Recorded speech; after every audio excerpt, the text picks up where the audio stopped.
Yang paling merinding adalah kainnya. Karena kain yang dipakai untuk buhul itu adalah kain kafannya orang yang udah meninggal. Jadi bang, ternyata kata Pak Ustadznya, kenapa di bawah dipan mama aku itu ada pocong? Karena dia tuh nyariin kain kafan dia yang disobek untuk ngebungkus buhul ternyata bang.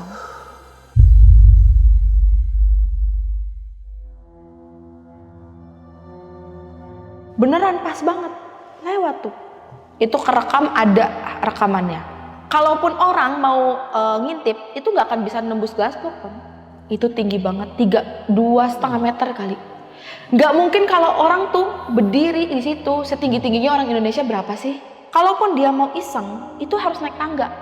Tapi di sini tuh wilayahnya padat penduduk.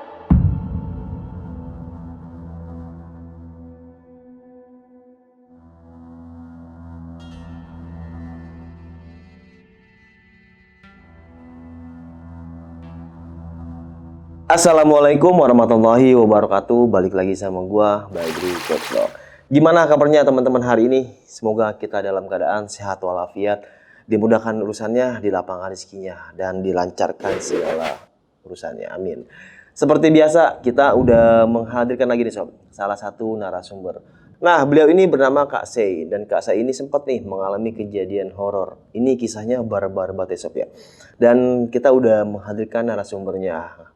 Dan sebelum kita ke ceritanya, buat teman-teman yang punya kisah pengalaman horor, jangan disimpan aja, langsung aja kirim kisahnya ke nomor WhatsApp ini nih. Nggak usah lama-lama lagi, langsung aja kita merinding syahdu.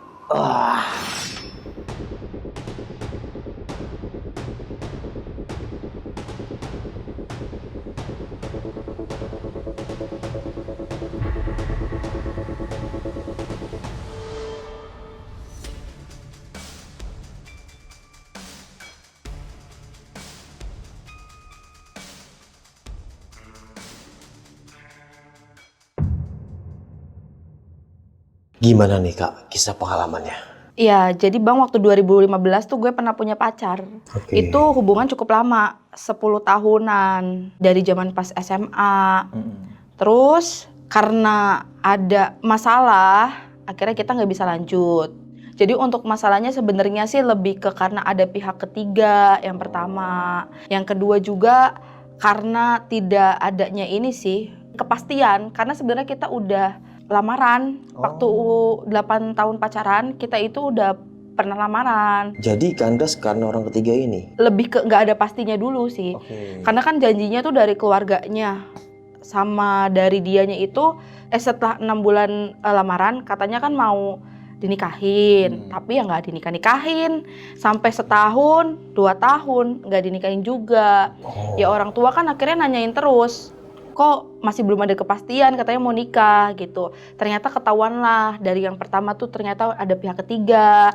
Yang kedua itu ternyata dia itu punya banyak utang gitu kan. Terus juga ternyata dia statusnya nggak bekerja. Pada saat itu kita mau nikah.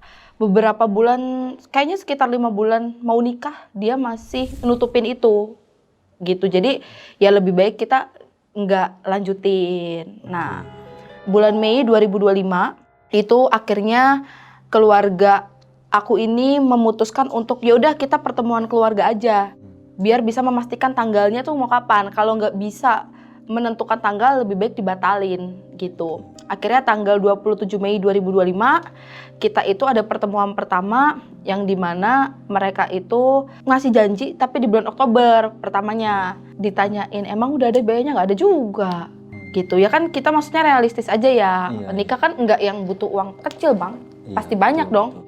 Nah sampai akhirnya karena keluarga itu kan belum tahu tuh sebetulnya ada masalah internal kayak tadi ada orang lain ya kan, ada utang piutang. Akhirnya ceritalah ke orang tua, sebenarnya alasan aku nggak mau lanjutin ya karena ini gitu. Sampai akhirnya oh ya udah kita batalin aja, tapi kita kan nggak bisa asal batalin aja. Pada saat itu orang tua itu menambahkan jumlah tamu yang mau datang gitu. Maksudnya adalah supaya dia itu agak mikir karena dia keluarganya mintanya itu 80-20, jadi 80 perempuan. Gitu. Ya sebenarnya sih itu lebih ke harga diri laki-laki aja sih sebenarnya. Kalau kita sih pada saat itu ya udah aja sih kalau misalnya memang mau begitu. Nah, singkat cerita, mungkin ada perkataan dari keluarga kita yang memang kurang berkenan di dia. Tapi sebetulnya ya itu perkataannya sebenarnya nggak terlalu menyinggung sih, Bang. Cuma gini doang bilangnya, kayaknya ini nggak bisa dilanjutin deh, soalnya kan maaf ya, kamu juga belum bisa bertanggung jawab atas diri kamu sendiri, kerjaan juga nggak ada. Gitu doang bilangnya sebenarnya. Tapi itu orang tua yang ngomong? Nggak, karena kan papaku kan stroke ya. Jadi nggak bisa ngomong dengan jelas gitu. Akhirnya om aku yang mewakilkan gitu. Akhirnya disampaikan tuh seperti itu. Terus kayaknya juga kalau dalam waktu 5 bulan ini kita mau dilaksanakan nikah, dilihat dari kamu yang belum mempersiapkan apa-apa kayaknya nggak bisa lanjut gitu kan. Itu doang sebenarnya kata-katanya. Ya kalau jodoh nggak akan lari kemana sih gitu kan ya. Pasti Allah kasih rezeki gitu kan, pasti dikasih jalan gitu, pasti bisa nikah. Nah ternyata mereka itu kayaknya sih nggak terima. Tapi kita sih sebenarnya sekeluarga tuh nggak mikir yang macem-macem Bang awalnya mah. Ya biasa-biasa aja sih sebenarnya. Cuma pada saat itu setelah pemutusan itu ya berarti tunangan itu, aku emang langsung deket sama cowok. Oh, langsung ada lagi penggantinya. Ya deket aja sih sebenarnya. Pada saat itu udah mulai masuk tuh ke story gitu. Dan dia pun udah ngeblok aku gitu kan. Dia pakai akun bodong gitu Bang. Cowoknya di chat, aku juga di chat, semua orang pokoknya ditakut-takutin gitu.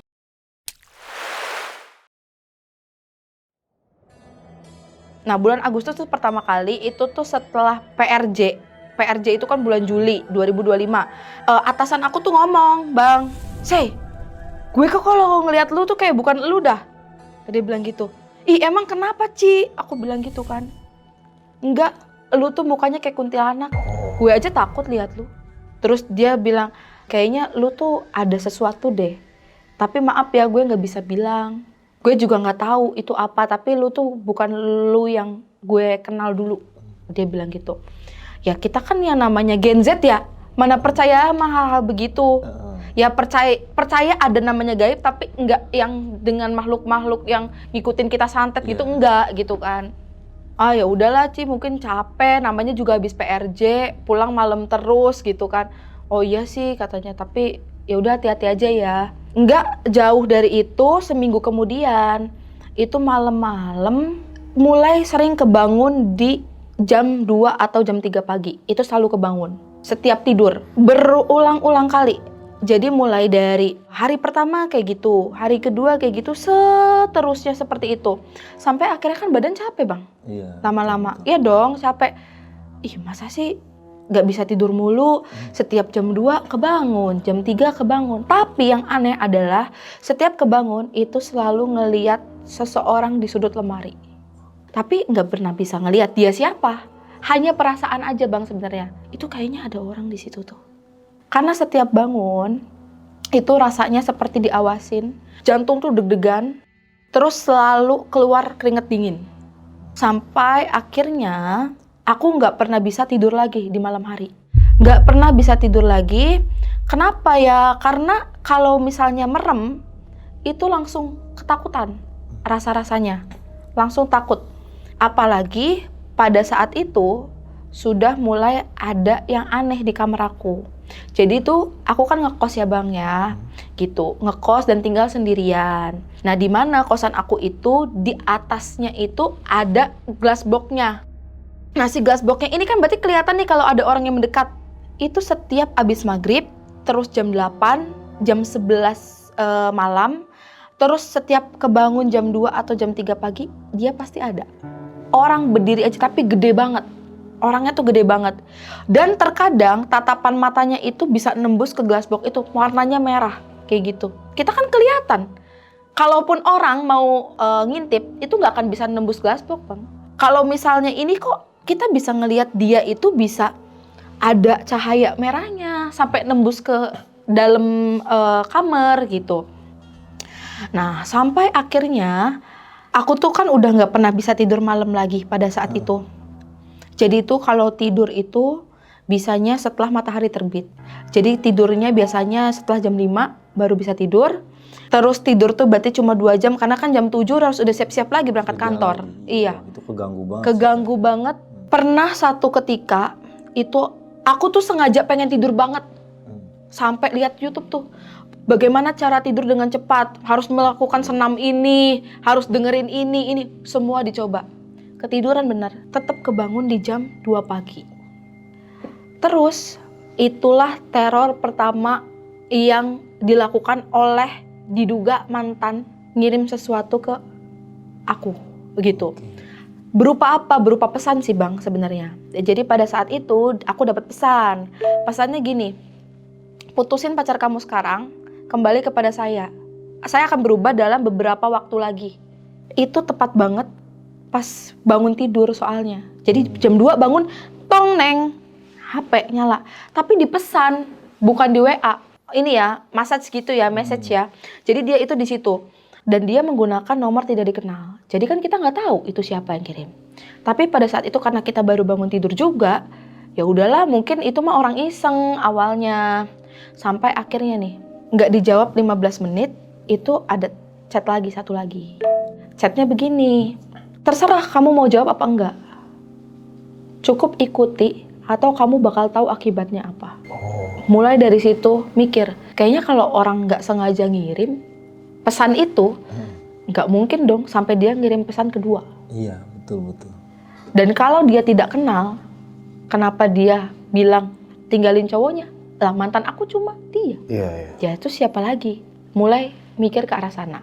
Aku tuh mikirnya sebenarnya awalnya lebih ke takutnya dia main fisik aja. Oke, ya betul. Gitu ya, dia takutnya tiba-tiba ada di mana. Karena sebelum kejadian yang gaib ini, Bang, sebetulnya dia itu sempat ngikutin kemana-mana. Jadi kalau misalnya aku lagi makan siang di mana, dia tiba-tiba ngirim foto. Kamu lagi makan di sini kan? Sama siapa? Contoh misalnya sama temen aku, sama ini kan? Di sini kan makannya, dia selalu tahu. Kok dia bisa tahu lokasi kakak? Ya karena gabut aja, pengangguran. Jadi dia tuh bener-bener ngikutin di mana aku tuh dia tahu, gitu. Sampai akhirnya dia pernah datang ke kantor. Terus dia pun pernah ngikutin kemana-mana tuh sering banget ikutin. Dan dia selalu ngirimin pesan-pesan yang kamu hidupnya bakal susah. Kamu kalau misalnya meremehkan saya, kamu bakal tahu akibatnya, kamu bakal nanggung akibat itu. Berarti kan pengancaman sebenarnya daripada saat itu tanpa disadari. Setiap hari tadi seperti itu sampai akhirnya di suatu malam pernah, Bang, itu kebangun di jam 2 pagi dan aku tuh minum air putih. Gitu. Ngaca lah karena pada saat itu kok agak sakit ya kepalanya. Kayak ada yang narik rambut waktu itu. Akhirnya ngaca. Pas ngaca ini nih, ternyata ada perempuan di dalam kaca yang lagi menyeringai gitu kayak gini. Tapi aku nggak lihat loh kalau secara langsung gini nggak kelihatan. Dia cuma kelihatan di dalam kaca. Dan dia ada di belakang aku tinggi banget, besar. Cuma nggak kelihatan mukanya tuh nggak solid. Gitu. Jadi kita nggak bisa lihat mukanya. Jadi kalau misalnya ditanyain, emang bentuknya seperti apa? Ya nggak tahu. Cuma tinggi dan besar pakai baju merah. Hanya itu yang aku tahu. Oh, berarti selama ini yang setiap aku kebangun, aku ngelihat orang tinggi itu berarti dia di pojok lemari. Dan adik aku itu kan di Bogor ya Bang ya. Aku tuh minta dia untuk nemenin aku di kosan akhirnya. Pada saat dia di kosan, dia langsung nelfon aku tuh siang-siang. Saya nggak kuat di kosan kamu. Dia bilang gitu. Saya nggak kuat karena saya selalu digangguin sama perempuan. Di sini ada perempuan aneh. Langsung dong, konekin gitu loh Bang. Oh, berarti kemarin yang perempuan itu saya nggak halu, gitu. Berarti saya kemarin tuh bener lihat perempuan yang tinggi. Sampai kita tuh, tinggi bukan? Iya. Merah gak? Anjir, sama lagi merah. Dia bilang gitu. Oh, berarti fix sama orangnya. Dan dia tuh digangguin tuh. Lampu dinyalain, dimatiin. Gitu ya. Aneh kan kalau biasanya kan kalau lampu nyala dimatiin sama setan. Biasanya gitu kan. Kalau ini lampu mati dinyalain. Terus dia pun selalu melihat si sosok yang hitam berdiri yang besar itu di glass box-nya. Oh, sama berarti. Sama. Kan posisinya kalau sore aku kadang masih di kantor atau lagi main dulu gitu kan. Sampai akhirnya dia bilang, saya nggak akan pulang ke kosan kamu sampai kamu ada di situ karena saya nggak berani sendiri. Karena semakin hari itu semakin nggak nyaman bang, digangguin sama sosok besar yang hitam itu. Akhirnya mulailah memberanikan diri untuk nanya ke penjaga kosan. Pak, mohon maaf, saya tuh selalu beberapa lama ini tuh selalu digangguin sama orang yang selalu ngintip dari glass box. Gak mungkin. Kok Bapak bisa bilang gak mungkin? Sini kamu ikut saya. Dia bilang, diajaklah ke belakang kosan. Bang, itu tinggi banget, 2,5 meter kali. Gak mungkin kalau orang tuh berdiri di situ, setinggi-tingginya orang Indonesia berapa sih? Gak mungkin bisa. Terus dia bilang, kalaupun dia mau iseng, itu harus naik tangga. Tapi di sini tuh wilayahnya padat penduduk. Gak mungkin kalau misalnya ada orang yang mau nyimpen tangga di situ, ya keburu digebugin orang. Kalau misalnya pun orang mau ngintip, dia nggak bisa ngintip di glass box. Kan tebel, nggak bisa ngelihat kamu di dalam, percuma. Udah, itu mah mungkin, kata dia, itu mungkin halusinasi. Iya Pak, saya sih lebih takutnya kalau itu orang atau kalau itu tuh kucing apa ya, hewan gitulah. Ya kamu lihat aja ada nggak pijakan di situ buat kucing lewat? Ya juga sih nggak ada ya Pak. Ya udah nggak ada. Tapi bang, besokan lagi tuh ada terus tiap hari. Akhirnya karena udah tahu jamnya kan. Ini kalau jam 6 nih pasti ada nih. Sedia HP langsung bang. Oke. Rekam. Beneran pas banget lewat tuh. Itu kerekam, ada rekamannya. Nggak cukup lama sih, karena biasanya tuh dia lama di situ. Tapi mungkin karena nggak ngerti ya, seolah-olah tuh dia tuh tahu kalau lagi direkam gitu bang. Jadi cepet. Akhirnya pas direkam, alhamdulillahnya dapat. Hari itu juga langsung nyamperin penjaga kosan. Pak, maaf Pak, ini saya masih digangguin. Walaupun kemarin saya tahu di situ nggak mungkin ada yang ngintip, tapi ini nyatanya ada loh. Dia bilang, astagfirullahaladzim Mbak, saya sih nggak bisa menyangkal ini. Tapi saya cuma pesan satu aja sama Mbak banyak-banyak berdoa ya. Ini masalahnya bukan dari kosan, ini masalahnya dengan Mbak. Bilangnya gitu. Deg-degan dong mulai.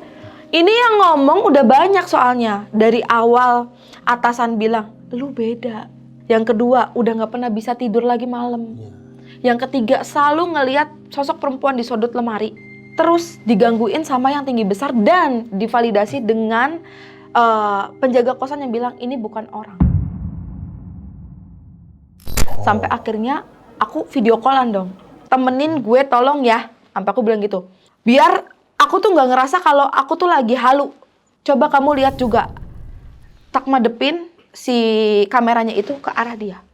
Dimatiin langsung video callnya. Udah, itu bukan orang. Dia beneran natap ke sini, matanya merah. Berarti sama dong yang aku lihat. Bahkan dari video call pun bisa dilihat, gitu.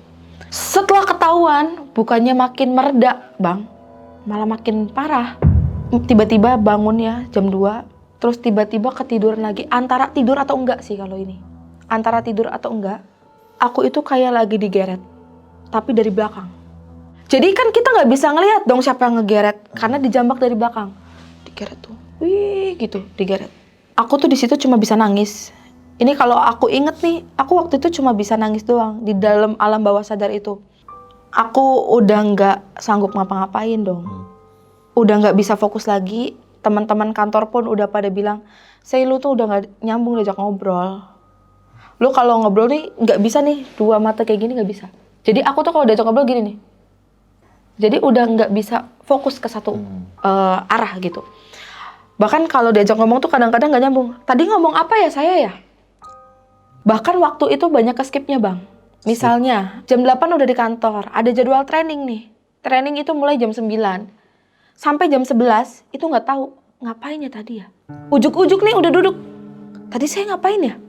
Enggak kok, kayak biasa Bu, tadi udah ngasih materi. Oh udah, oh ya udah.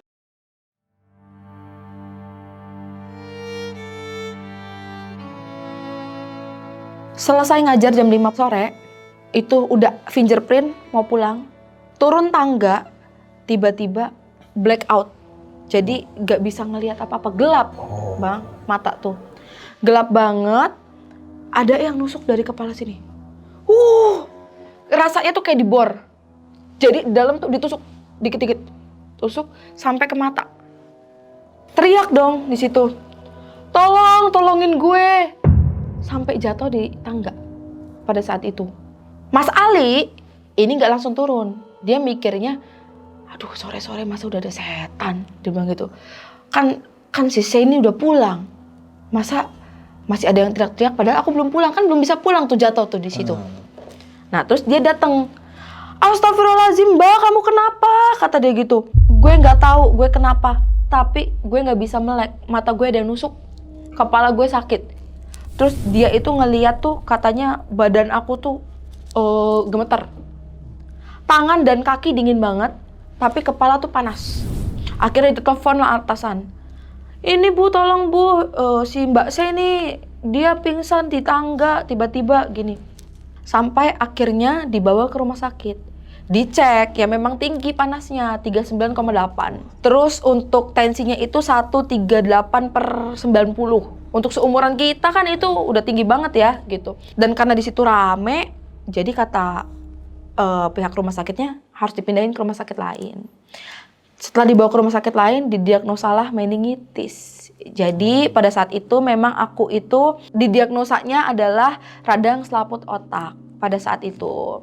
Tapi aku tuh enggak yang terlalu takut karena memang di tahun 2018 itu aku mengidap meningitis juga. Gitu. Jadi kalaupun misalnya memang ada meningitis lagi, aku ngerasa oh ya udah. Karena pernah punya riwayat itu, ya mungkin sekarang karena kecapean akhirnya begini lagi. Tapi anehnya, dulu kan pernah sakit meningitis ya bang. Iya. Rasanya tuh beda sama sekarang. Kalau sakit meningitis biasa, itu tuh rasanya tuh kepala tuh penuh. Deng gitu kalau jalan tuh. Kayak banyak airnya aja. Dan sakit kepala. Kalau ini tuh ditusuk bang. Sampai ke mata tuh ditusuk. Gak bisa melek. Yang akhirnya aku itu gak bisa kerja lama. Di saat aku nggak bisa kerja ini, di kantor juga ada masalah. Padahal aku nggak masuk kerja. Masalah gimana tuh? Masalahnya gini, banyak orang-orang yang ngelihat aku padahal aku nggak kerja posisinya. Dan mereka tuh pada bilang kalau aku itu melakukan aktivitas biasa, ya ngajar, bikin materi, lagi di ruangan, kayak gitu. Aku mencoba buat masuk lagi. Mereka bilang, udah beneran sembuh? Udah sembuh. Masa sih? Iya, kok kelihatannya begitu? Bang, kalau abang tahu nih ya, muka aku waktu dulu kena guna-guna, nggak kayak sekarang mukanya. Kayak nenek-nenek. Oh, keriput atau apa maksudnya nih? Ini tuh agak cameh gitu. Gitu, jadi kayak ompong gitu. Terus pokoknya muka tuh beda lah. Kayak gelap gitu. Orang-orang tuh selalu bilang begitu soalnya. Sampai akhirnya setengah hari nggak bisa dilanjutin, pulang lagi. Ditelepon lah sama atasan. Lu selesain dulu deh penyakit lu. Kalau lu udah selesai dengan penyakit lu masuk lagi. Oke, siap. Tapi besok masih mau masuk ya, kataku tuh. Soalnya ada yang harus diselesain dulu. Oh ya udah. Kejadiannya hari Senin. Pulang kan setengah hari tuh, selesai sholat maghrib, langsung kerasukan. Itu awal mula kerasukannya. Sebenarnya di bulan Oktober akhir, itu kejadian mulai pertama kerasukan. Jadi bang, itu posisinya lagi sholat. Dan itu tuh berulang, setiap lagi sholat tuh pasti gak pernah sampai selesai. Jadi emang gak boleh sholat aja posisinya.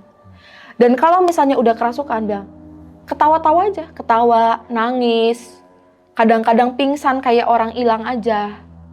Sampai akhirnya adik aku tuh bingung, ini harus gimana.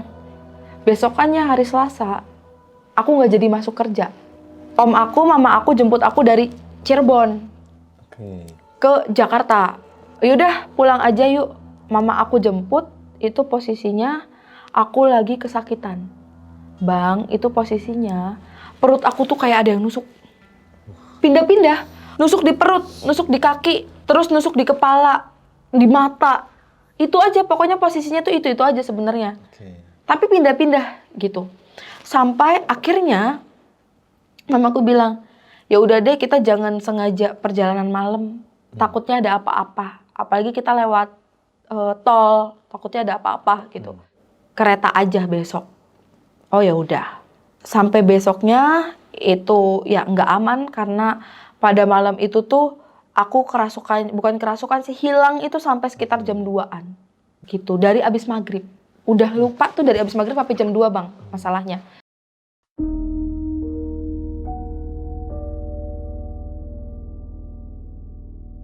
Besok pagi pulang ke Cirebon, pada saat itu di kereta udah mulai ada yang aneh. Om aku bilang, Teteh kenapa? Nggak kenapa-napa om. Kamu lihat apa? Jujur sama om. Kok perempuan yang di kosan ikut dia di kereta? Itu kalau nggak diajak ngobrol aku di kereta, kayaknya aku bakalan kerasukan lagi. Karena kan dipulangin ke Cirebon, dia kan nggak mau, emang pengennya aku nggak ada sama siapa-siapa, biar makin parah. Tapi sebenarnya langkah utama yang dibawa sama mama aku bawa ke Cirebon tuh pengobatan medisnya dulu deh, meningitisnya, karena itu bahaya kan. Dibawa ke rumah sakit, oh iya, ini udah mulai banyak nih cairan di otaknya, harus bener-bener bed rest katanya gitu. Oh ya udah, dan aku pun nggak ada umur karena penyakit, ya udahlah gitu pada saat itu ya. Tapi di sana itu kejadiannya malah makin parah sih bang sebenarnya. Setiap sholat nih bukan lagi yang langsung hilang atau kesurupan pingsan, enggak, tapi mulai menyakiti diri sendiri. Misalnya lagi sujud, ini kepala tuh digeduk-geduk gitu ke sejadah, ke lantai kan berarti. Jadi kakak sadar di situ? Enggak. Jadi dia ngerasukinnya sengaja untuk melukai diri sendiri. Sampai dicakarin semua tuh tangan. Bekas-bekasnya. Dicakar-cakarin. Emang sengaja untuk biar sakit aja. Mamaku tuh udah nggak tahu mau gimana. Aku tuh sering beberapa kali tuh ngelihat muka dia, tiba-tiba. Oh, muka si mantan ini? Tiba-tiba. Om aku bilang, udah deh, kayaknya itu kan hari Selasa ya. Kayaknya malam Jumat ini kita benar-benar harus dibersihkan. Dia bilang. Ternyata karena si makhluk ini tahu mau dibersihkan, dia makin-makin. Jadi selama aku ada di Cirebon, tetangga aku tuh selalu datang setiap hari. Sampai pas pengusiran itu. Jadi itu bukan keluarga aku aja bang, itu sama tetangga-tetangga tuh pada datang. Mereka itu ngebantuin ngiyasinin gitu ya. Pokoknya tahlilan gitu di rumah. Tahlilan juga. Tahlilan. Karena posisinya aku itu udah pasrah waktu itu. Jadi pada saat itu tuh aku tuh udah bener-bener gak bisa ngobrol apa. Aku tuh tipikal orang yang energinya gak pernah habis bang. Bersemangat terus, mau ngomong sama siapa juga bersemangat. Seharian ngobrol juga bisa. Tapi pada saat itu aku tuh gak bisa diajak ngomong. Kalau diajak ngomong pun cuma gitu. Jadi kayak orang gila, maaf kayak orang gila. Makanya pada bilang ini takutnya gila beneran, edan takutnya. Anak ini takut edan, pokoknya gitu. Malam Jumat itu, sebelum malamnya, itu pas siang tuh dikasih tahu, ini harus ada ritual yang dilakukan. Kita tuh namanya ikhtiar ya bang, bukannya berarti kita itu musyrik ya. Tapi karena kita ada tradisi, di kota itu ada tradisi, namanya kita juga Jawa gitu. Jadi pada saat itu kita disarankan untuk punya kelapa, itu ya. Kelapa muda tuh yang masih gelondong, terus juga harus ada ayam cemani, kembang 7 rupa. Itu ada tuh sampai difoto tuh sama mamaku tuh. Karena itu pertama kali kita punya begituan. Pada saat itu kita bingung dong, ini mau diapain? Tetangga aku pun udah pada datang. Tiba-tiba ada salah satu tetangga aku yang ngeletuk. Siapapun yang udah di dalam sini, jangan ada yang metu, jangan ada yang keluar. Kenapa? Gitu kan. Siapapun yang keluar bakal mati. Dia udah jagain di setiap pintu kita. Wallahualam bang, percaya nggak percaya sebenarnya. Tapi semua tetangga itu ngeliat makhluknya ada di ventilasi. Semua orang lihat. Jadi kalau mau kita pun, mungkin aku pun halu pada saat itu, lah semua orang lihat kok. Itu apa yang dilihat kak? Perempuan itu. Sampai dengan detik itu tuh aku masih belum tahu perempuan itu tuh mukanya kayak apa bang, aku nggak tahu bang. pada saat itu ayam cemani itu jam 2 apa jam 3 pagi. Tiba-tiba mati sendiri, keluar darah. Tetangga aku terus, kan isinya bapak-bapak semua tetangga yang datang tuh ya. Alhamdulillah kita menang. Aku kan nggak tahu maksudnya menang apa. Oh ternyata itu katanya udah kalah dari pihak sana. Oke. Karena si ayamnya itu mati, jadi nggak ngambil nyawa aku, ngambil nyawa ayam. Gitu, keyakinan ya bang kalau itu ya. Kita sekeluarga itu baru bisa tidur tuh sekitar jam 6 abis sholat subuh. Jadi matahari terbit kita baru pada boleh tidur. Tetangga aku pun sama, baru berani pada pulang tuh itu. Jadi tuh pada nggak kerja Jumatnya gitu, pada bantuin. Karena kan kalau di kampung tuh solidaritasnya masih kuat banget ya bang gitu. Karena menganggapnya itu pada saat itu udah selesai, aku happy dong. Yuk besok kita selamatan yuk. Karena udah selesai masalah ini. Udah kita nggak perlu tahu siapa yang udah ngirim seperti ini. Yang penting kita sehat, kita selamat. Jadi pada saat itu tuh kita masih menduga-duga itu tuh dari mantan. Malam jam 10 malam, masih inget jelas, jam 10 malam. Aku lagi video callan. Iya loh, alhamdulillah nih udah sehat. Itu di kamar aku itu ada WC kan. Ada toilet di dalam. Keluarlah dari toilet, itu perempuan tinggi, besar, pakai baju warna merah. Dan di situ aku pertama kalinya melihat dia dengan solid bentuknya kayak apa. Itu gimana mukanya kak? Mulutnya dia itu sampai kuping. Jadi dia itu lebar banget. Matanya nggak punya kelopak. Dia matanya warna merah, nggak ada kelopaknya. Warna kulitnya tuh putih-putih cat. Dan dia tinggi banget, bahkan rambutnya tuh kayak ijuk. Dan aku nggak bisa tahu rambutnya sepanjang apa, karena ke bawah tuh hilang, nggak kelihatan. Tinggi banget. Dan dia benar-benar senyum gini. Jadi pas lagi video call aku cuma gini. Nggak bisa ngomong. Aku pindah begini, depan tuh ventilasi di atas. Ada lagi satu lagi. Jadi bukan dia pindah tapi ada 2. Aku dipanggil-panggil dari HP nih. Say, kamu tuh kenapa? Coba ngomong. Aku nggak bisa respon katanya. Jadi yang ada di perasaan aku, alam bawah sadar aku itu ada di suatu tempat yang gelap banget. Dan aku tuh merasakan kalau bawahnya ini tuh pasir. Jadi aku menganggapnya tuh itu gurun pasir yang gelap. Muncullah perempuan itu satu-satu. Satu keluar. Satu lagi keluar. Akhirnya apa bang? Aku dikelilingin sama perempuan itu. Dikelilingin. Dan dia tuh banyak banget. Sampai aku masih inget sampai sekarang gimana rasa panasnya dikelilingi oleh orang yang besar-besar itu. Gimana rasanya aku tertekan sama orang-orang itu. Dan mereka ngeliatin aku sambil senyum semua kayak gitu. Aku masih inget mukanya. Dari gerombolan orang-orang itu keluarlah satu orang. Mantan aku. Itu pertama kali aku meyakini dia orangnya. Setelah kejadian itu ya, dia keluar tuh dari situ. Dia keluar. Pas keluar, dia gak ngomong apa-apa. Cuma satu kata yang dia bilang, udah siap mati belum? Dan si perempuan-perempuan itu pada ketawa semua, hihihi gitu. Begitu ketawanya, persis. Aku di situ tuh gak bisa ngapa-ngapain bang, diem aja. Gitu, dikelilingi sama mereka.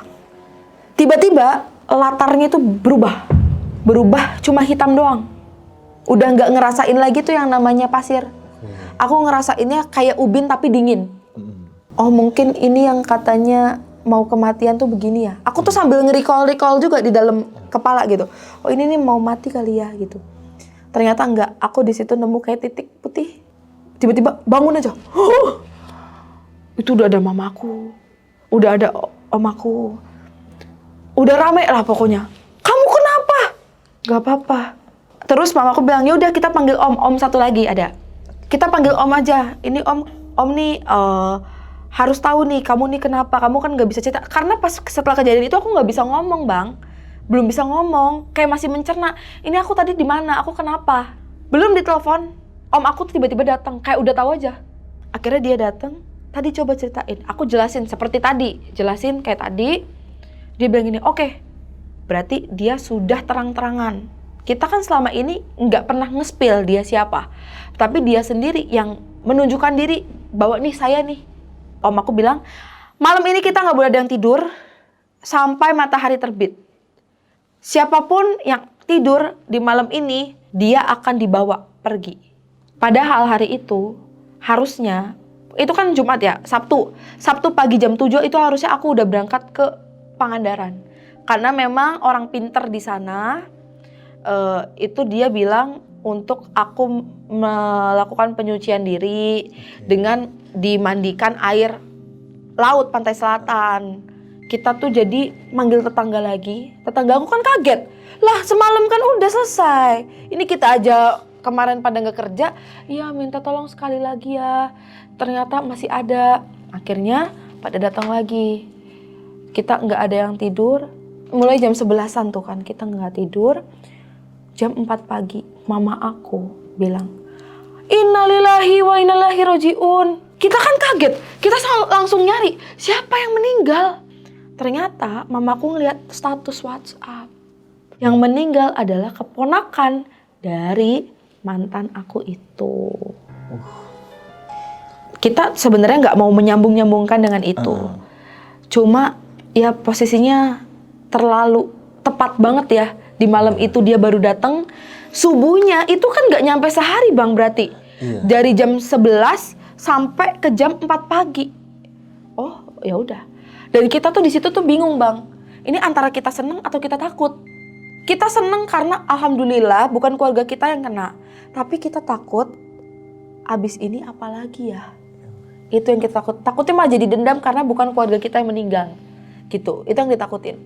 Akhirnya ya karena kita udah tahu udah ada yang korban jiwanya, ya kita akhirnya bisa tidur. Jam 7-nya langsung berangkat ke Pangandaran. Pas berangkat ke Pangandaran, itu kita sempet diputer-puterin gak jelas. Jadi harusnya kan dari Cirebon ke Pangandaran itu sekitar 6 jaman ya. Itu tuh enggak Bang, hampir setengah hari nyampe sana. Karena kita itu diputerin di satu pohon yang sama itu lagi. Sampai aku tuh ngirim map ke temen aku, tolong ya pantauin aku tuh bener nggak sih muter-muter di situ aja. Saya iya kok kamu muter di situ aja ya. Dia bilang gitu. Sampai di sana kan jadi emang tuh harusnya aku tuh mandi sebelum asar harusnya Bang.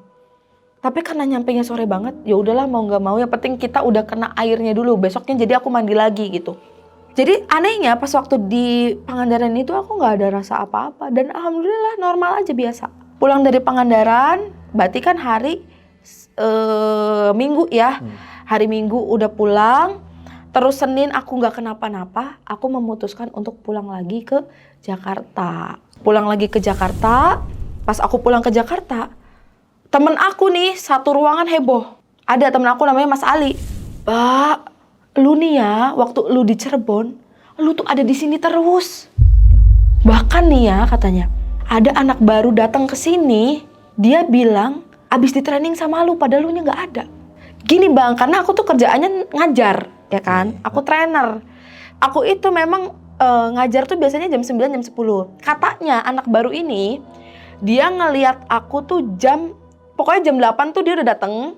Aku masuk ke ruangan, pagi Bu, disapa lah sama anak baru, pagi.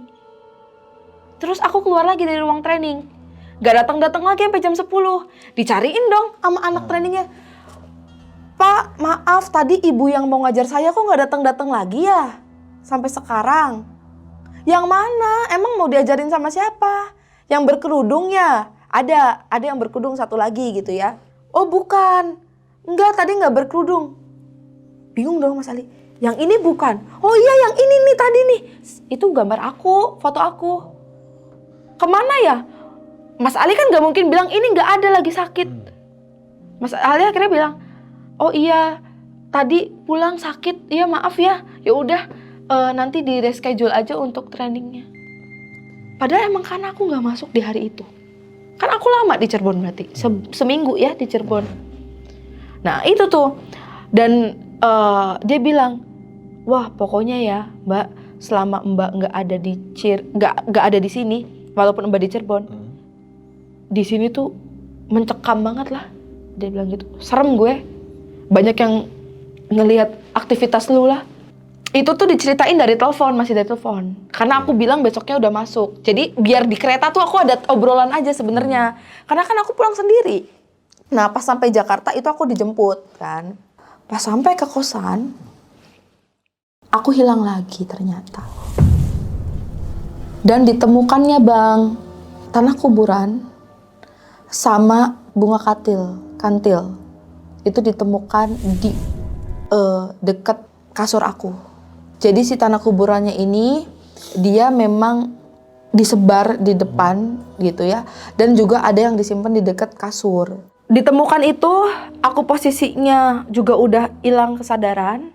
Dan di situ kan aku sama cowok aku yang sekarang nih. Katanya karena posisi aku nggak sadar, dia bilang, aku tuh pokoknya marah-marah di situ. Oke. Pergi kamu, keluar kamu, jangan di sini. Dibalikin sama cowokku. Kamu siapa? Ditanyain sama cowokku. Kamu nggak perlu tahu siapa saya. Pergi. Orang ini punya saya, bukan punya kamu. Dibilang gitu sama si setan nggak tahu siapa itu. Dimarahin dong. Coba lu kalau berani, lu kalau lu bukan banci, coba lu tuh datang orangnya, jangan setannya. Digituin. Sompral juga sih dia sebenarnya. Ya tapi kan namanya begitu harus dilawan ya. Didoa-doain, akhirnya pergi tuh. Si setannya tuh pergi. Setelah itu, si setannya itu masuk lagi. Tapi suaranya berubah sama yang awal. Berubah dengan yang awal. Dia bilang gini, dasar kamu perebut. Setelah itu sadar lagi Bang.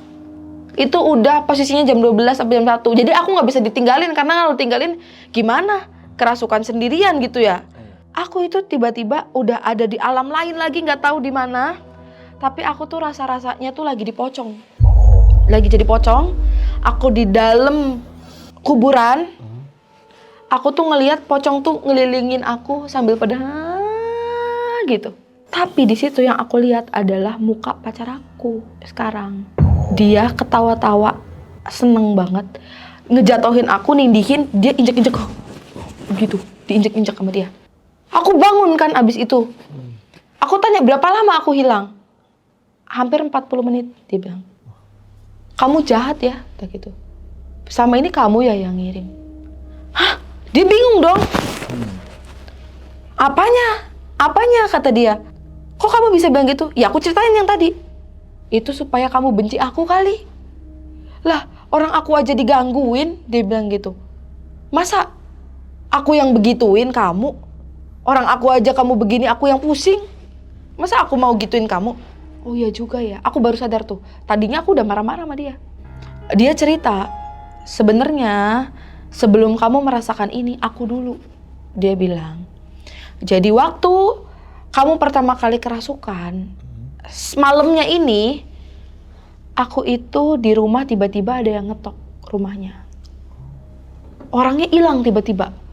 Diketok lagi, hilang lagi orangnya. Jadi emang dia dulu yang ngerasain. Terus setiap sholat itu ada yang ikut di belakang. Nggak tahu siapa.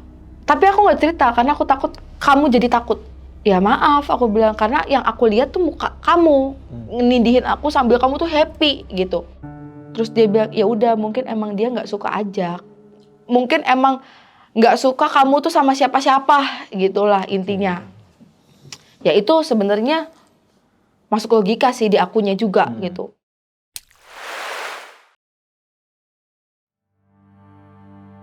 Aku masuk kerja, baru 1 hari aku di ruangan, aku madep ke belakang gini.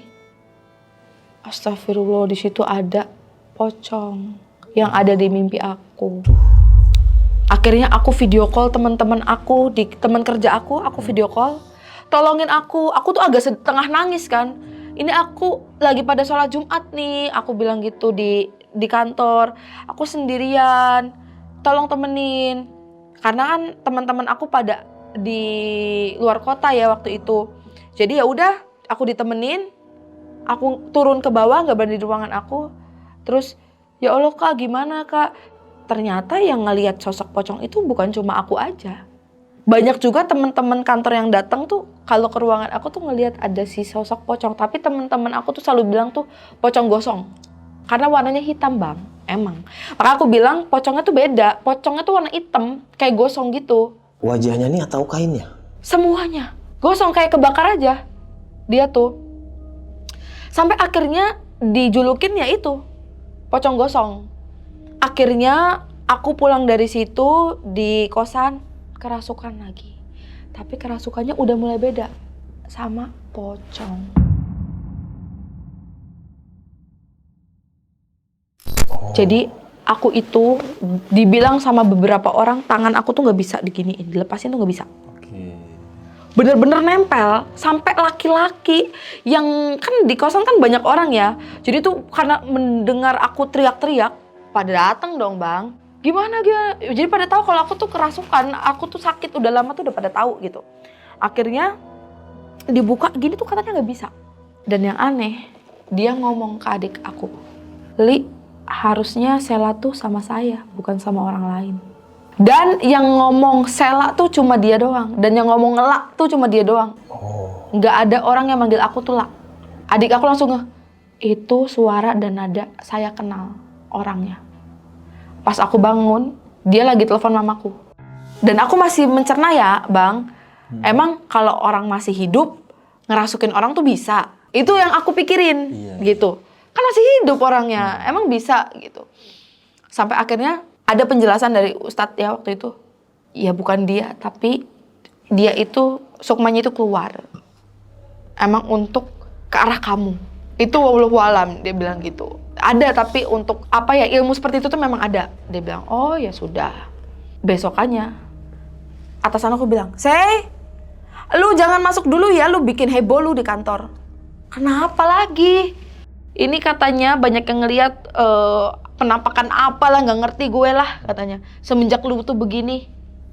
Udah, lu kalau misalnya penyakitnya medis, gue bisa bantu lu sampai sembuh. Oke. Tapi kalau lu penyakitnya begini, maaf banget gue nggak bisa bantu. Soalnya yang gue tahu kalau misalnya makhluk-makhluk begini tuh diobatinnya harus dengan orang yang bener-bener ngerti. Jadi lu selesain dulu, lu mau cuti sebulan 2 bulan terserah lu, gue kasih izin. Yang penting gue pengen lihat lu sembuh lagi, sehat lagi. Akhirnya aku dikasih cuti khusus bang. Jadi Desember tuh full, aku gak masuk kerja. Sampai Januari. Itu aku di Cirebon, oh ya rutinitasnya sama kayak gitu. Kerasukan, melukai diri sendiri, makan dimuntahin, kaki bengkak gitulah pokoknya. Wah, meningitis pun kata dokter, wah ini udah semakin parah, segala macem bang pokoknya ya. Sampai dibilang tiba-tiba ada penyakit mah katanya gitu ya. Itu tahun baru, orang tahun baru tuh pada bakar-bakaran ya. Itu kita sekeluarga tahun baru tuh ditakut-takutin sama sosok pocong. Neror ya berarti dia ya? Malam tahun baru itu neror. Gimana ya, yang lihat itu sebenarnya orang lain, bukan keluarga kita yang lihat. Jadi setiap orang lewat rumah misalnya ya, ada pocong. Besokannya kan mamaku ke pasar diomong dong, Bu, di rumah ibu tuh ada pocong ya? Ah, nggak ada. Ada bu. Itu beberapa kali tuh. Sampai akhirnya aku itu udah dibilang sama makhluknya mau mati tanggal sekian bang. Udah dikasih tahu. Jadi pada saat itu tuh aku udah tahu kalau aku tuh mau mati. Aku bilang ke mamaku, Ma, maafin kalau aku ada salah, aku bilang gitu. Kayaknya aku emang udah gak lama lagi, aku udah tahu kapan aku mau meninggal. Ih, kamu tuh gak boleh meyakini kayak gitu tuh, itu tuh setan yang ngasih tahu. Mamaku bilang gitu kan, gak boleh dipercaya. Iya, tapi dia selalu bilang kapan dia mau jemput aku. Tanggal dan jamnya tuh jelas, dia kasih tahu aku tuh. Makanya aku sepede itu aku tahu kapan. Pokoknya minta maaf kalau aku udah salah, aku udah ikhlas kalau misalnya pun aku harus gak ada. Mungkin dengan cara itu, kata aku, nanti keluarga ini jadi bebas dari yang namanya sihir-sihir begini lagi. Menangis semua dong sekeluarga. Papaku dengan keadaan yang lumpuh, papaku ya. Dia bilang, Teteh, Papa tahu kok kalau misalnya makhluk itu udah datang ke Teteh. Karena makhluk itu juga sebenarnya datang ke Papa. Kemarin dia sempat ngejar Papa di kursi roda. Dia bilang mau Papa. Dan Papa bilang gak apa-apa, Papa aja. Teteh masa depannya masih panjang. Teteh masih banyak cita-cita yang mau diselesaikan. Papa kan udah sakit-sakitan, emang udah wayahnya juga untuk meninggal. Jadi papa ikhlas untuk nuker jiwa teteh. Gimana nggak nangis bang? Sekeluarga tuh kita di kamar papaku, kita nangis. Ya kita nggak mau dong, kalaupun kita harus meninggal, kita nggak mau dengan cara ini. Ini tuh kocak aja gitu. Masa meninggal gara-gara orang gitu? Bukan memang karena takdir Allah, ya mungkin takdirnya mungkin begini, tapi masa dengan cara begini kan kita nggak mau. Sampai om aku bilang, kita udah nggak bisa diem, ini kita udah sampai ganti tahun, kita masih ditakutin. Kita masih diserang aja. Kita harus selesain. Akhirnya om aku cari orang yang benar-benar bisa. Karena sebelumnya tuh aku pernah datang ke orang pintar, tapi ternyata ditipu. Ujuk-ujuk tuh aku tuh bang disuruh ke psikiater. Katanya aku tuh memang ada kejiwaannya kena makanya halusinasi gitu ya. Om aku nggak terima waktu itu. Apaan? Semua orang lihat, berarti semua orang harus masukin ke rumah sakit jiwa dong. Bukan si Sela aja gitu kan. Ya udah akhirnya om aku udah ngumpulin di Januari itulah kita mulai memberanikan diri untuk mencari benda yang kata Ustadz itu ada ditanemin di rumah. Jadi bang sebenarnya di awal itu kita cuma taunya ya udah disantet diguna-guna aja, mungkin kena ke aku langsung. Tapi kita nggak pernah nyangka kalau ada benda di rumah aku yang ditanemin gitu. Ustadznya tuh bilang, Bu ini ada sesuatu yang ditanemin nih di rumah. Ah masa sih? Mama aku tuh bukannya nggak percaya begitu, cuma mama aku tuh memastikan masa sih ada gitu loh bang, maksudnya coba deh Ustadz kalau beneran ada, saya pengen dibuktiin dong. Ustadznya bilang, oke Bu, saya pasti nemuin, saya tahu di mana. Mulai itu Ustadznya minta kayak sesajen gitu. Ya Ustadz sih tapi tetap butuh sesajen karena itu tradisi ya bang ya sebenarnya. Terus sekitar nggak malam-malam banget, jam 10 apa jam 11 gitu. Ayo kita keluar. Saya udah tahu di mana. Coba Ustadz buktiin kata mamaku tuh. Saya pengen tahu kalau memang betul ada. Ustadznya nggak jawab sih. Dan aku tuh oh iya bang lupa cerita. Aku tuh posisinya di situ tuh udah lumpuh 2 hari. Nggak bisa gerak sama sekali. Jadi aku itu posisinya udah disimpan di ruang tengah. Posisinya gini doang. Karena aku nggak bisa jalan kakinya. Kakinya tuh udah nggak digerakin pun nggak bisa. Udah nggak ada rasa kakinya. Jadi lumpuh aja. Makanya di situ pun aku udah yang minta, aku tahu bakal kapan nggak adanya, udah tahu juga. Makanya waktu itu mamaku bukan cuma ngundang tetangga laki-laki aja, waktu itu kan tahlilan bisa laki-laki. Jadi semua tetangga tuh diundangin buat bantu doain biar inilah aku sadar terus gitu. Jadi ini yang aku ceritakan, aku posisinya nggak lihat ya bang, ini diceritakan karena posisinya aku di ruang tengah dalam keadaan nggak bisa bergerak. Jadi waktu itu aku dapat cerita dari tetangga aku, dari mamaku, dari om aku, katanya si benda itu dideteksi tuh katanya ada di depan rumah, di dekat pagar awalnya.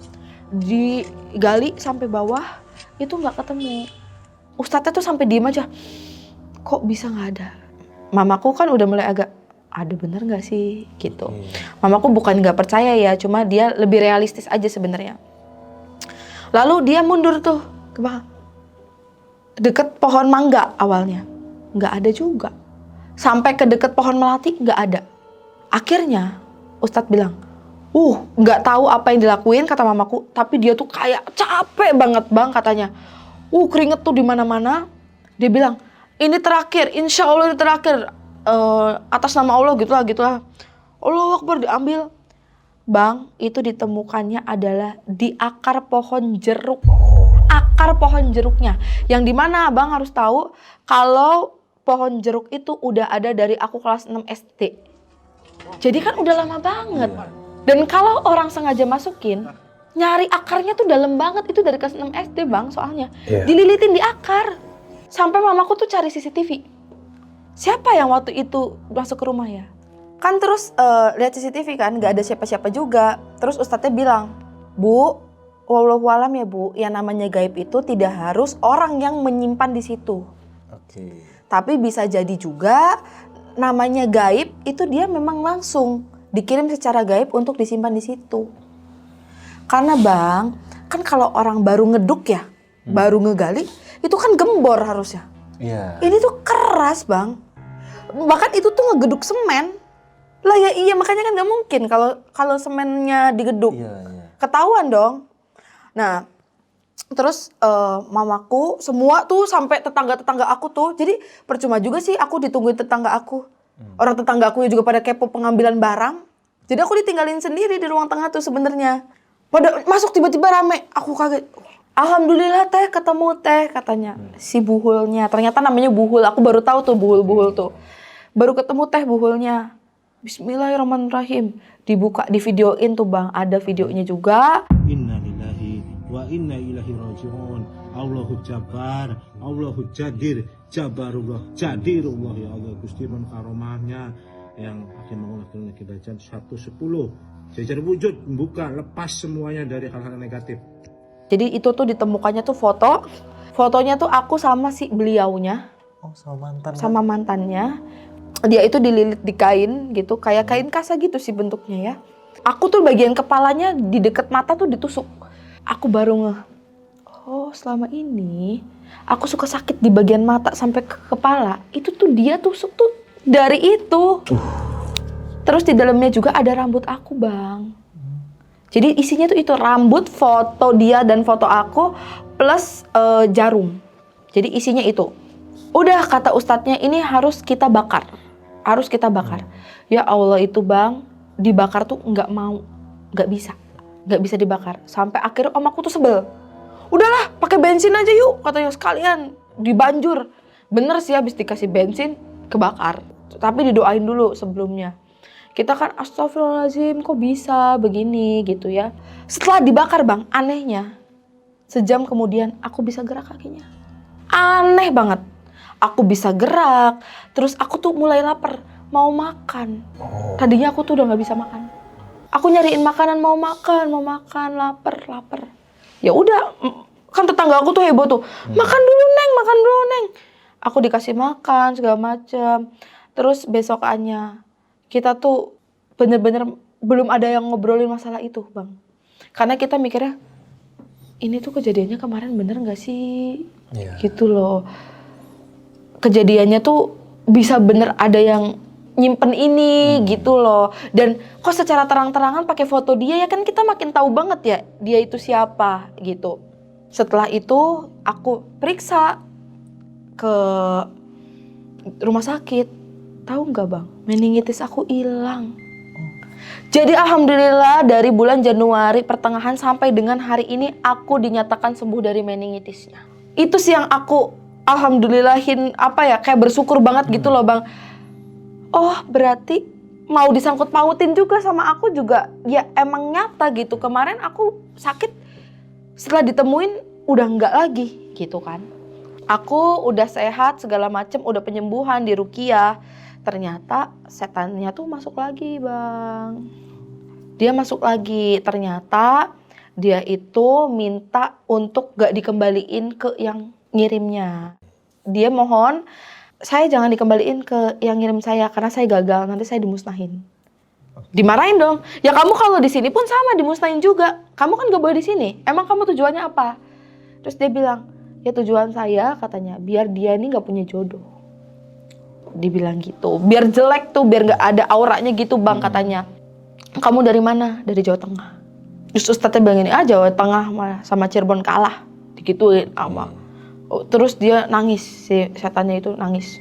Terus si setannya ini, pocongnya ini, dia bilang, tolong simpan saya di pohon pisang aja. Saya nggak mau dimusnahin, biar saya kembali ke pohon pisang aja.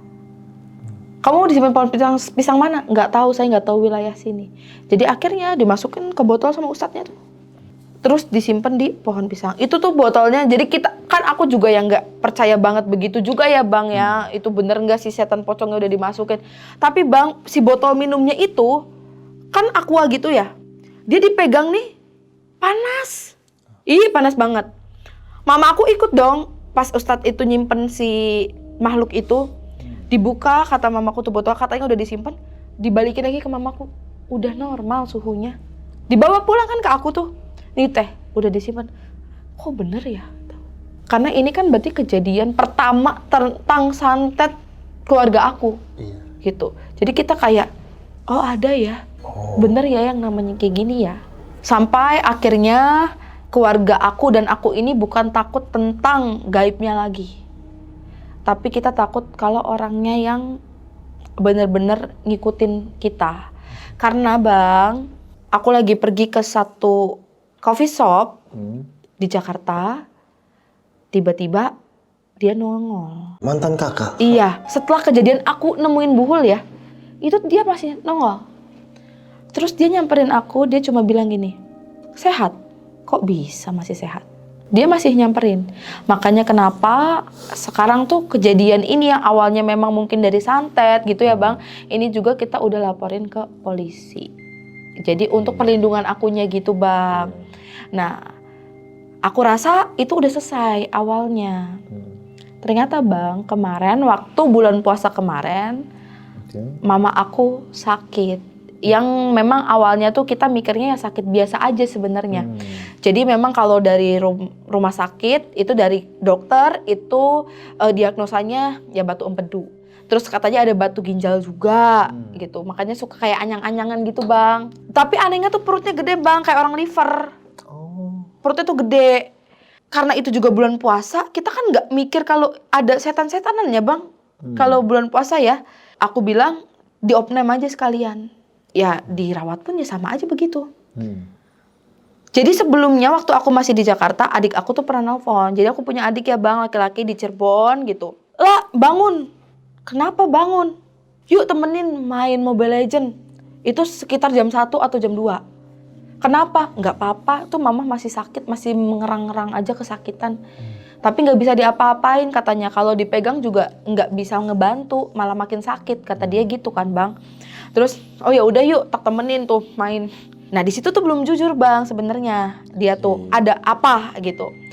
Nah, pas aku pulang ke Cirebon, mama aku tuh bilang, Teh, mama ini sebenarnya udah dari lama nggak berani tidur di kamar. Kenapa? Karena di bawah dipan itu selalu ada yang ngetok-ngetok. Tapi ngetoknya tuh berat gitu katanya. Berarti kencang dia bilang gitu. Benda keras dia bilang gitu. Dan mama tuh selalu ditakut-takutin sama yang bentuknya tuh kayak pocong. Mamaku bilang gitu Bang awalnya. Ah masih aja pocong yang kemarin masa? Aku bilang kan.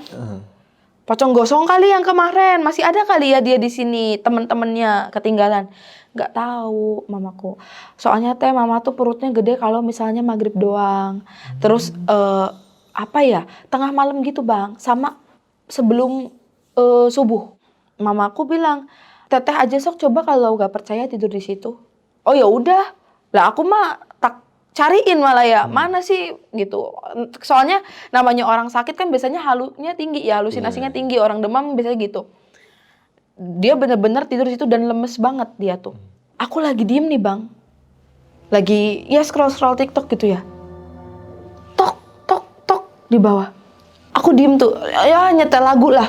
Ada lagi, tok, tok, tok. Sengaja banget pengen dinotis Bang. Sampai kok lama-lama merinding. Aku langsung inget soalnya. Lah mamaku tuh kemarin tuh diketok juga sama. Akhirnya aku nyari adik aku. Karena kan beda kamar. Tolong dong ya temenin aku di kamar itu. Kenapa kamu? Ada yang ngetok di bawah. Kan saya udah bilang saya aja nggak berani tidur di situ katanya. Semenjak mama sakit. Udah temenin kan berdua. Oh ya udah. Dia bilang. Nih ya sebelum saya temenin saya mau cerita dulu. Dia bilang gitu. Nah ternyata Bang. Yang waktu kemarinan dia nelfon aku tuh minta temenin main Mobile Legend. Itu karena dia pas nemenin mama aku itu ada yang ngetok dari bawah. Sama dia dicariin sumbernya dari mana. Dia tuh ngelongo gitu ke bawah kasur. Pas ngelongo dia ngeliat pocong. Tapi pocongnya itu setengah doang dipakein kainnya itu Bang. Ikatnya tuh talinya tuh di atas tuh dilepas. Jadi kelihatan muka itunya. Ya tapi mukanya juga ya burak aja gitu kata dia ya. Dia bilangnya waktu itu, iya saya lihat lontong di bawah. Dia bilang gitu, pocong itu. Terus, karena saya udah gemeter, saya masuk ke selimut. Ada yang ngetok di kaca gitu Bang, trek, trek gitu. Adik aku nyangka, oh itu mungkin Om Bidin kali ya, tetangga aku gitu. Oh ya Om Bidin, bentar, dibuka sama dia. Pocongnya tadi dia lihat, ada di situ di kaca. Dia ninggalin mamaku di kamar itu, jadi dia nggak jadi nemenin. Nah, mamaku kan juga ngeliat itu tuh, dia mau tidur di situ karena ada adik aku. Akhirnya mamaku sampai dengan dia sembuh, ya tidurnya di ruang tamu. Oh berarti mamaku udah lihat, adik aku udah lihat, aku pun udah dirasain gitu. Aku sih nggak lihat sih bang, alhamdulillahnya nggak. Cuma aku ngerasain waktu itu. Berarti kita harus cari Pak Ustadz lagi. Yang waktu itu bantuin cari buhul itu. Karena aku udah trust banget, percaya banget sama orang itu gitu ya. Habis itu dia bilang, astagfirullah, dia belum nyampe masuk ke rumah loh bang. Baru dijemput sama om aku, baru dijemput. Dia langsung bilang, astagfirullahalazim, kata dia gitu. Ini apa lagi ini? Kenapa Pak Ustadz? Aduh ini mah dari yang kemarin, Neng. Bilangnya gitu. Ya Allah, apalagi tuh? Ya udah, mana mamahnya? Di ruang tamu. Disamperin lah di ruang tamu. Di ruang tamu, dia bilang, ini ada sesuatu yang ditanamkan lagi, tapi bukan untuk kamu. Memang difokusinnya ke mama kamu. Terus gimana Pak Ustadz? Bisa diambil gak? Ini baru sih, katanya. Ini baru. Bukannya kalau bulan puasa tuh gak ada setan ya? Setan memang gak ada. Tapi kalau yang dikirimkan itu kan disengaja, disimpan, ditempatkan, ya bisa. Gimana dong Pak Ustadz? Nanti ya abis lebaran aja bisanya. Udah sekarang banyak berdoa dulu, karena kan sekarang juga kita mau fokus buat hari raya dulu katanya. Jadi nanti setelah lebaran baru kita mulai pembersihan. 2 hari setelah lebaran tuh bang, baru mulai dibicarakan gitu terkait itu. Untungnya Pak Ustadznya juga nggak mudik gitu kan ya. Kata Pak Ustadznya, ya udah ini yang kita perlukan tuh sebenarnya kantong. Jadi harus kita pindahkan kantongnya. Kan kita aneh bang, waktu pas punya aku tuh nggak minta kantong Pak Ustadznya. Kok yang sekarang tuh minta kantong gitu. Ya tetap sama, kalau persyaratannya tuh kayak kelapa muda ya kayak kemarin tuh kembang 7 rupa gitu, tetap sama. Kok minta kantong? Ya udah ikutin aja, besok kita mulai. Jadi itu H+3 lebaran. Ini sebetulnya pencariannya agak lebih lama dibanding kemarin. Karena si buhulnya ini bang, dia itu keliling rumah. Jadi pertama tuh dideteksi sama si Pak Ustadznya itu di depan sana, dikeduk tuh, digali, nggak ketemu bang. Pindah ke pojok deket pagar, nggak ada juga. Pindah lagi ke deket pohon jeruk yang kemarin, gak ada lagi. Pindah lagi ke pohon serai ke belakang, gak ada lagi. Ke pohon mangga depan lagi, gak ada lagi. Ke belakang lagi gak ada. Diputar tuh gak ada. Sampai akhirnya ketemu di pohon mangga belakang rumah. Terus akhirnya dapet lah.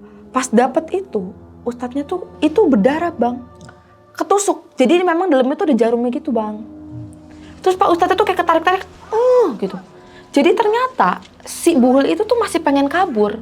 Itu kan dimasukin ke dalam ini ya, kantong. Iya, kantongnya tuh. Jadi kantongnya itu memang dibikin dari kain kafan juga sama dibikinin nenek aku, dibikin biar bisa ditutup gitu. Akhirnya dibuka tuh isinya bang. Jadi isinya tuh waktu itu ada tulisan, tapi udah kena air gitu bang. Jadi udah tinta semua. Terus di situ tuh ada rambut mama aku, karena mama aku rambutnya pirang. Terus juga ditemuin kayak kawat karatan, itu ditemuin juga. Yang paling merinding adalah kainnya. Kenapa Pak Ustadz bilang kainnya itu harus bikin kantong lagi? Karena kain yang dipakai untuk buhul itu adalah kain kafannya orang yang udah meninggal. Jadi bang, ternyata kata Pak Ustadznya, kenapa di bawah dipan mama aku itu ada pocong? Karena dia tuh nyariin kain kafan dia yang disobek untuk ngebungkus buhul ternyata bang. Dan kain kafannya ini tuh kayak masih baru bang. Jadi emang ini tuh ngambilnya orang yang baru meninggal kata Pak Ustadznya. Jadi udah agak kotor tapi nggak kotor banget gitu bang. Pak Ustadznya bilang, oh berarti dia ini sekarang memang udah dendam, bukan ke kamu doang, emang sekeluarga gitu. Sekeluarga kamu ini udah pada dibenci lah sama dia. Dan dia itu kata ustadznya maksudnya bukan beli dukun gitu bang, bayar dukun itu bukan. Tapi memang dia berguru. Di sisi lain dia juga didampingi oleh dukun yang mungkin pernah ngebantu dia. gitu. Nah setelah ditemukan itu, diobati, mamaku diruqyah segala macam, berangsur-angsur alhamdulillah bang, sekarang mamaku udah sembuh. Tapi sebetulnya bang, kenapa buhul itu bisa ditemukan dan akhirnya mama aku dilakukan pengobatan ini, sebenarnya tuh karena waktu itu tuh aku iseng live TikTok. Aku live, aku bilang ini mama aku nih sakit guys gitu kan, nggak sembuh-sembuh, kasihan minta doanya dong, terus soal perutnya jadi gede. Ada lah yang komen, banyak banget yang komen, kak, kakak tuh di rumahnya masih ada buhul, karena kan kemarin yang video pertama itu, buhul pertama itu kan viral ya bang waktu itu, jadi banyak banget yang nungguin gitu kan kelanjutannya. Nah kemarin itu kenapa bisa ditemukannya, karena memang dari netizen juga yang ngasih tahu. Bahkan tuh spesifik bang, kemarin tuh dikasih tahu itu ya di deket pohon mangga, bener kan ketemunya di pohon mangga gitu. Jadi banyak yang ngasih tahu. Nah terus kata ustadznya, ini hati-hati ya, dia udah ngirim lagi, takutnya dia ngirim lagi ke orang-orang terdekat kamu gitu. Jadi ya kalau untuk saat ini sih alhamdulillah kondisi aku udah sehat ya bang, kondisi mama aku juga udah alhamdulillah udah sehat, berangsur sehat. Tapi ya ustadznya selalu bilang tetap harus banyak doa, karena kita nggak tahu namanya orang dendam ya bang, gitu. Namanya orang dendam bisa melakukan lebih dari ini gitu. Gitu sih ceritanya. Kira-kira Pak Ustadz bilang ini udah selesai atau masih berlanjut nih Kak? Sebenarnya dia sempat bilang sih bang, katanya saya sih curiganya masih ada. Dia bilang, makanya sekarang tuh aku dibekelin bang, kayak doa-doa amalan yang harus dilakukan. Terus kalau di Cirebon tuh kan ada namanya batu tameng, mungkin orang-orang Cirebon tahu batu tameng gitu. Nah itu tuh memang dikantongin untuk kita penjagaan dari Cirebon gitu. Nah aku juga sekarang tuh dibekelin itu sama Pak Ustadznya gitu, karena katanya sebenarnya Pak Ustadz nih masih ngerasain ada sesuatu di rumah aku. Cuma Pak Ustadz aku juga nggak tahu di mana. Tapi kalau untuk Pak Ustadz sendiri sempat cerita gak nih ke Kak Sela? Sempat kena dampaknya gak sih pas Pak Ustadz itu pulang? Betul, iya sama. Dia bilang saya tuh sakit-sakitan. Bahkan tuh setelah pas pengambilan buhul itu, dia katanya sakit tuh semingguan, dia bilang gitu. Baru bisa beraktivitas. Dan itu divalidasi sama mamaku. Iya bener, mama nengokin terus Pak Ustadznya. Karena Pak Ustadznya sakit 1 mingguan. Itu sih. Terus dia juga sempat diteror sama dukunnya. Yang waktu buhul pertama bang, sama dukunnya itu sempat diteror. Tapi aku nggak ngerti ya ini terornya gimana. Tapi kata dia sih secara gaib di alam mimpi dia, jangan ikut campur ya. Saya kan cuma kerja. Ini kerjaan saya, dibilang gitu. Tapi untuk sekarang setelah pencabutan nih Kak Sela sendiri masih dapat gangguan gak Kak? Untuk sekarang sih alhamdulillah udah nggak ada sih bang. Udah nggak ada ngerasa kayak dulu kan suka merinding, suka nggak bisa tidur. Sekarang sih alhamdulillah aman sih. Sejauh ini nggak ada apa-apa. Nah tapi kalau untuk si mantan ini masih sering ngikutin gak Kak? Terakhir tuh biasa netizen bang. Aku kan sekarang kalau sendirian banget biasanya aku nge-live. Aku tuh selalu bilang sama orang-orang gitu, siapapun yang ngelihat ciri-cirinya seperti ini gitu ya, di live aku ada mungkin di dekat sekitar aku, tolong infoin ya. Itu ada pernah sekali aku lagi perjalanan pulang kemana, aku lupa, mau ke kosan tapi dari mana aku lupa. Kak, awas loh, Kak, itu aku tadi ngeliat ciri-ciri yang waktu kakak bilang. Sempet lewat. Dia bilang gitu. Ya itu kan bisa jadi iya, bisa jadi enggak sebenarnya. Cuma ya aku sih percaya mungkin masih ada. Karena ada, waktu aku live bang, itu ada yang komen ke aku. Kak, kakak harus hati-hati ya, tolong baca DM aku. Aku baca DM-nya. Kak, mohon maaf aku mau kasih info. Beliau masih ada di sekitar kamu dan dia ada di Jakarta. Kenapa aku tahu? Karena aku orang dekat. Aku mau ngasih tahu kamu karena aku kasihan sama kamu walaupun aku temen beliau. Tapi aku nggak bisa kasih tahu siapa kamu. Siapa aku? Dia bilang gitu. Tapi untuk soal yang ponakan yang meninggal itu nih Kak, yang ibunya Kak Sela teriak sambil bilang innalillahi itu, sempat cari tahu gak Kak meninggalnya ini karena apa? Kalau misalnya orang meninggal tuh sebenarnya kan udah ada takdirnya masing-masing ya bang ya. Cuma ini yang meninggal itu tidak punya riwayat penyakit apapun. Dan itu jam 4 pagi di rumah. Tiba-tiba kebangun dari tidur langsung meninggal. dan itu masih remaja. Ya kita juga sebenarnya nggak mau seuzon ke arah sana. Tapi kalau semalamnya aja bisa ada kejadian itu, ya kita semakin yakin arahnya ya ke arah situ. Karena divalidasi lagi dengan Ustadz, iya betul. Itu memang harusnya ke kamu. Tapi teman-teman kantor nih Kak, setelah buhul itu selesai, itu gimana kondisi keadaan di kantor? Udah nggak ada. Udah bener-bener Udah nggak ada lagi. bener-bener hilang bang. Alhamdulillah udah nggak ada lagi di kantor tuh. Udah nggak ada lagi yang sering lihat aku jadi banyak, jadi ada di mana-mana gitu. Terus sering ngelihat makhluk pocong gosong gitu, udah nggak ada lagi bang. Alhamdulillah. Semenjak ketemu ya, gitu. Oke, mungkin cukup nih kisah pengalaman yang dialami sama Kak Sei ini atau Mbak Sela ini. Bisa kita ambil segi positifnya, buang jauh-jauh negatifnya. Ngeri ya sob ya. Jadi balik lagi, jaga mulut kita, jaga sikap kita, ya jangan sampailah ngelakuin hal-hal yang kurang baik kayak gitu. Karena setiap hubungan pasti punya punya cerita dan histori. Kali ini Mbak Sei atau Mbak Sela berbagi kisah pengalamannya.